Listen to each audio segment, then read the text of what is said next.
And ఈ 2014 ఆ టైంలో అనుకుంటా ఇది. సో అప్పుడు ఎలా అంటే కొన్ని షార్ట్ ఫిల్మ్స్ తీస్తే ఆ షార్ట్ ఫిల్మ్స్ మంచిగా వర్కౌట్ అయితే అప్పట్లో డైరెక్టర్ అనే ఛాన్సెస్ కొద్దిగా ఈజీగా వచ్చేవి. సో చాలా మంది డైరెక్టర్స్ అందరూ అప్పుడు షార్ట్ ఫిల్మ్స్ తీద్దాం అనుకున్నారు అండ్ షార్ట్ ఫిల్మ్స్ ఈ క్రేజ్ కూడా ఎక్కువగా ఉండేది. అలాంటి ఒక short film Modi's bye daddy అనే షార్ట్ ఫిల్మ్ కోసము ఇలా ఆడిషన్స్ జరుగుతూ ఉన్నాయి అనమాట.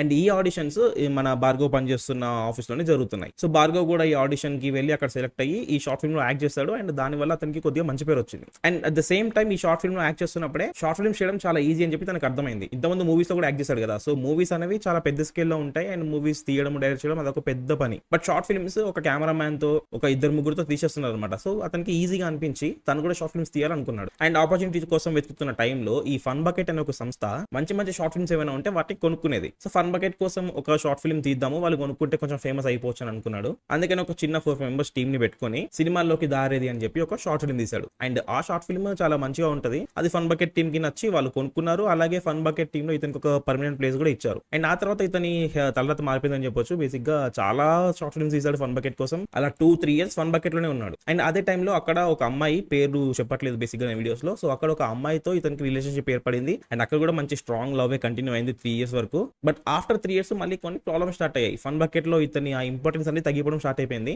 వేరే వాళ్ళు వచ్చి ఇతని ప్లేస్ ని కాంకర్ చేయడము, వేరే వాళ్ళ షార్ట్ ఫిల్మ్స్ బెటర్ గా వర్క్ అవడం, ఇలా ఫన్ బకెట్ భార్గవ్ కొద్దిగా లో అయిపోయాడు. ఆ టైంలోనే ఈ ఫన్ బకెట్ నుంచి బయటకు వచ్చేసి జబర్దస్త్ కి వెళ్దామని చెప్పి జబర్దస్త్ లో యాక్ట్ చేశాడు. ధనరాజ్ టీమ్ లో కొన్ని స్కిట్స్ కూడా చేశాడు. కానీ బేసిక్ గా ఫన్ బకెట్ భార్గవ్ టైం బాలేక ధనరాజ్ కూడా జబర్దస్త్ మానేశాడు. ఆ తర్వాత ఇతను కంప్లీట్లీ ఎంటీ అయిపోయాడు అనమాట. అటు ఫన్ బకెట్ లో షార్ట్ ఫిల్మ్స్ లేవు, ఇటు జబర్దస్త్ కూడా లేదు. సో ఖాళీగా ఉంటున్నాడు అని చెప్పేసి ఆ అమ్మాయి కూడా ఇతనికి బ్రేకప్ చెప్పేసింది. అండ్ ఈ డిప్రెషన్ అంతా తట్టుకోలేక అతను మళ్ళీ వైజాగ్ వెళ్ళిపోయాడు. అండ్ అక్కడ ఒక ఆల్మోస్ట్ 1.5 ఇయర్ ఖాళీగానే ఉన్నాడు. అదే టైంలో ఒక టిక్ టాక్ అనే యాప్ రిలీజ్ అయింది. మీకు తెలుసు ఆ యాప్ ఎంత ఫేమస్ అయింది అనేది. సో ఆ యాప్ లో ఇతను ఆల్రెడీ కొన్ని షార్ట్ ఫిల్మ్స్ చేసి ఉంటాడు కదా, అందులోంచి చిన్న చిన్న క్లిప్స్ కట్ చేసి ఆ యాప్ లో అప్లోడ్ చేయడం స్టార్ట్ చేశాడు. అండ్ అందులో ఒక్క షార్ట్ ఫిల్మ్ లోని క్లిప్ మాత్రం చాలా ఫేమస్ అయింది. అండ్ దానికి మిలియన్స్ ఆఫ్ వ్యూస్ వచ్చి ఒకే ఒక నెలలో అతనికి 12,000 రూపీస్ వచ్చాయి టిక్ టాక్ యాప్ లో. సో టిక్ టాక్ మీద కాన్సన్ట్రేట్ చేద్దాము, 1 మినిట్ ఆర్ 2 మినిట్స్ వీడియోసే కదా, సో ఈజీగా తీయచ్చు అని చెప్పి అనుకున్నాడు. ఒక చిన్న టీమ్ ని గ్యాదర్ చేశాడు. ఆయన టిక్ టాక్స్ లో కంటిన్యూస్ గా వీడియోస్ చేయడం స్టార్ట్ చేశాడు అనమాట. అండ్ ఇన్స్టెంట్ గా ఆ వీడియోస్ చాలా వైరల్ అయిపోయాయి. మిలియన్స్ ఆఫ్ వ్యూస్ రావడము, చాలా డబ్బులు రావడము, అలాగే ఈ లోకల్ గా ఫేమస్ అయిపోవడం జరిగింది. అప్పుడు ఒక ఫేమస్ ఎంసీఎన్, ఇప్పుడు కూడా అది చాలా ఫేమస్ ఎంసీఎన్ అనమాట. అండ్